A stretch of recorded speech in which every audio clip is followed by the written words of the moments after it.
Hello friends, कैसे हैं आप सब। स्वागत है आप सबका एक और नए वीडियो में। इस वीडियो में हम लोग बात करने वाले हैं कि अगर आप एसआईपी करने वाले हैं या फिर आपकी एसआईपी चल रही है तो वो कौन कौन सी गलतियां हैं जो ज्यादातर इन्वेस्टर्स जाने अनजाने में करते हैं और जिनका खामियाजा उनको लॉन्ग टर्म में भुगतना पड़ता है। अगर आप इन सब गलतियों को करने से बच जाएंगे तो मैं पूर्ण विश्वास के साथ ये कह सकता हूं कि आप लॉन्ग रन में औरों से बहुत बेहतर कमाएंगे। यहाँ हम लोग सबसे पहले एसआईपी के मिस्टेक्स को जानने से पहले एसआईपी को आसान भाषा में समझ लेते हैं, क्योंकि ये एसआईपी बार बार यूज होगा तो आपके दिमाग में ये बात तो जरूर आएगा ना कि ये एसआईपी आखिर होता क्या है। तो एसआईपी का मतलब होता है सिस्टमैटिक इन्वेस्टमेंट प्लान। इसमें एक फिक्स्ड अमाउंट जैसे कि 100, 500, 1000, 2000 जिसकी जैसी सामर्थ्य है उसके हिसाब से नियमित अंतराल पर, नियमित अंतराल कहने का मतलब है रेगुलर इंटरवल ऑफ टाइम, यानी कि 1 महीने, 2 महीने, 3 महीने अपने सुविधानुसार थोड़ा थोड़ा अमाउंट शेयर मार्केट में इन्वेस्ट करते हैं। यहाँ एक और बहुत जरूरी बात बता दें कि अगर आप एसआईपी को एक बार स्टार्ट कर लेते हैं तो इस बात की कोई चिंता करने का जरूरत नहीं है कि आपको लगातार जमा करते ही रहना है।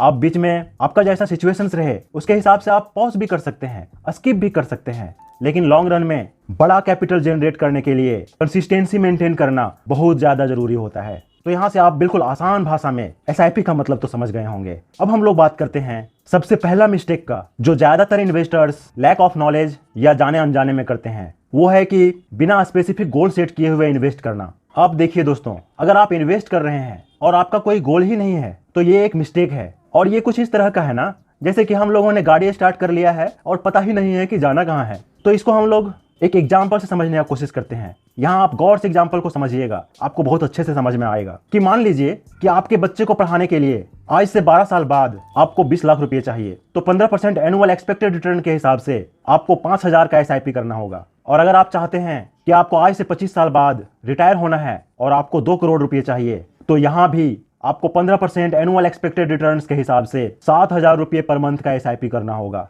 तो आप जरा सा सोच के देखिए, यहाँ पर 7000 रिटायरमेंट के लिए और 5000 बच्चे के एजुकेशन के लिए, यानी कि आपको 12000 का एसआईपी करना होगा, तब आप गोल को अचीव कर पाएंगे। और अगर आप कहीं कम अमाउंट का एसआईपी कर रहे हैं तो क्या आपका गोल अचीव हो पाएगा? नहीं ना। तो इसलिए इन्वेस्टमेंट करने से पहले, एसआईपी करने से पहले गोल जरूर डिसाइड करना चाहिए, क्योंकि गोल डिसाइड करने से आपका टाइम होराइजन और अमाउंट बहुत क्लियर होता है, जिससे आप अपनी गोल को क्लियरली एंड कॉन्फिडेंटली अचीव कर पाएंगे। दूसरा मिस्टेक जो ज्यादातर इन्वेस्टर्स लोग करते हैं वो है कि ग्रोथ प्लान की जगह वो डिविडेंड प्लान चुन लेते हैं।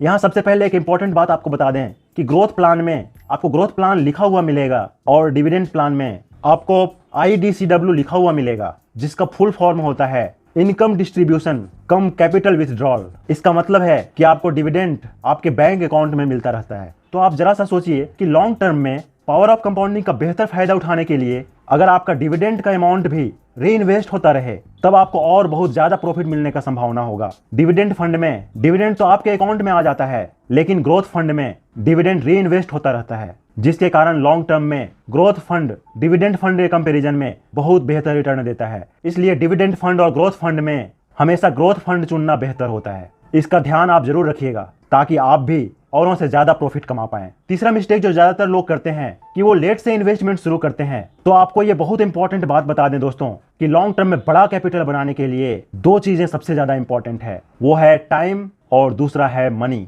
यानी कि आप जितना ज्यादा अमाउंट और जितना ज्यादा टाइम देंगे उतना ही बड़ा आप कॉर्पस बना पाएंगे। इसलिए इन्वेस्टमेंट शुरू करने से पहले अपना टाइम होराइजन जरूर डिसाइड कर लेना चाहिए, और टाइम होराइजन डिसाइड करने के बाद किस टाइप का इंस्ट्रूमेंट में पैसा इन्वेस्ट करना है वो ज्यादा क्लियर हो जाता है, और आप शॉर्ट टर्म में पैसा विथड्रॉ करने से लगने वाले टैक्सेस से भी बच जाते हैं। इसलिए जितना जल्दी हो सके, जितना सामर्थ्य हो सके, उसी के हिसाब से इन्वेस्टमेंट शुरू कर देना चाहिए, वो भी प्रॉपर टाइम होराइजन और अपने रिस्क टेकिंग कैपेसिटी के हिसाब से इन्वेस्टमेंट शुरू कर देना चाहिए। और हाँ, यहाँ एक बहुत इंपॉर्टेंट बात ध्यान रखने का ये भी है कि अगर आपका एज कम है तो अपने इन्वेस्टमेंट अमाउंट का कुछ % खुद के स्किल पर, सेल्फ डेवलपमेंट पर भी जरूर इन्वेस्ट करना चाहिए। और ऐसा करने से ऐसा बिल्कुल पॉसिबल है कि आप जितना इन्वेस्टमेंट करके सालों में नहीं कमा पाएंगे, उतना अपने स्किल्स और अपने टैलेंट के बलबूते आप कुछ ही महीने या कुछ ही सालों में कमा सकते हैं। तो इन्वेस्टमेंट के साथ साथ इस बात का भी ध्यान आप लोग जरूर रखिएगा। चौथा मिस्टेक जो ज्यादातर इन्वेस्टर्स लोग करते हैं वो है कि बहुत छोटा अमाउंट से एसआईपी करते हैं। इसका कारण ये भी हो सकता है कि उनको मार्केट का प्रॉपर नॉलेज ना हो,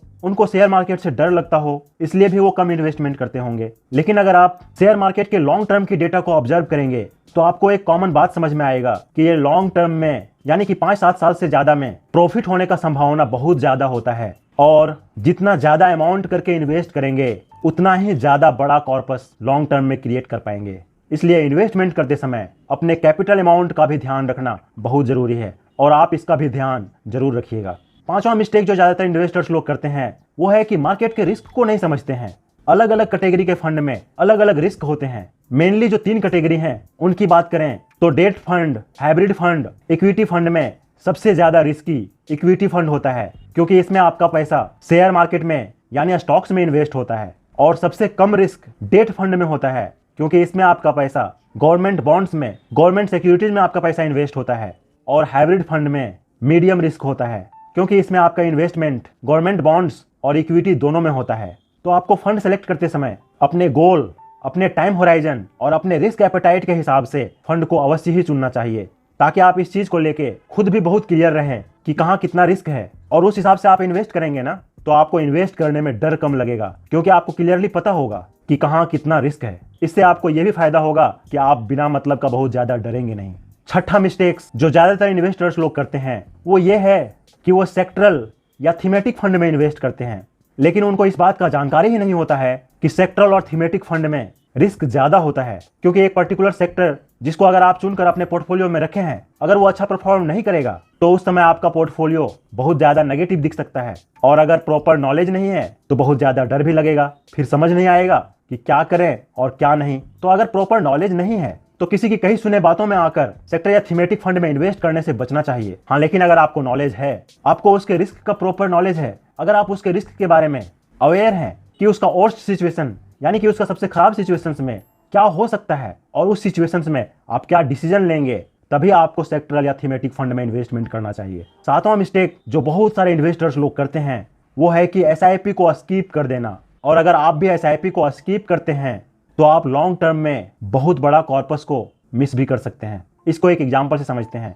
कि अगर आप 10,000 का एसआईपी कर रहे हैं और हर साल 15 साल के लिए एक महीना एसआईपी स्किप करते हैं तो आपको लॉन्ग टर्म में 10 से 20% का कम प्रॉफिट मिलेगा। इसलिए हमेशा ये कोशिश जरूर करना चाहिए कि एसआईपी स्किप ना करें, डिसिप्लिन्ड वे में इन्वेस्टमेंट करते रहें। हाँ, ऐसा हो सकता है कि अगर कोई बड़ी मेडिकल इशू आ गई या फिर सोर्स ऑफ इनकम ही बंद हो गया तो ऐसी स्थिति में एसआईपी को तो स्किप करना ही पड़ेगा, तो वो एक अलग बात है। लेकिन लॉन्ग टर्म में बड़ा कैपिटल बनाने के लिए बिना एसआईपी स्किप किए इन्वेस्टमेंट जारी रखना बहुत ज़्यादा जरूरी है। तो इस बात का भी ध्यान आप जरूर रखिएगा।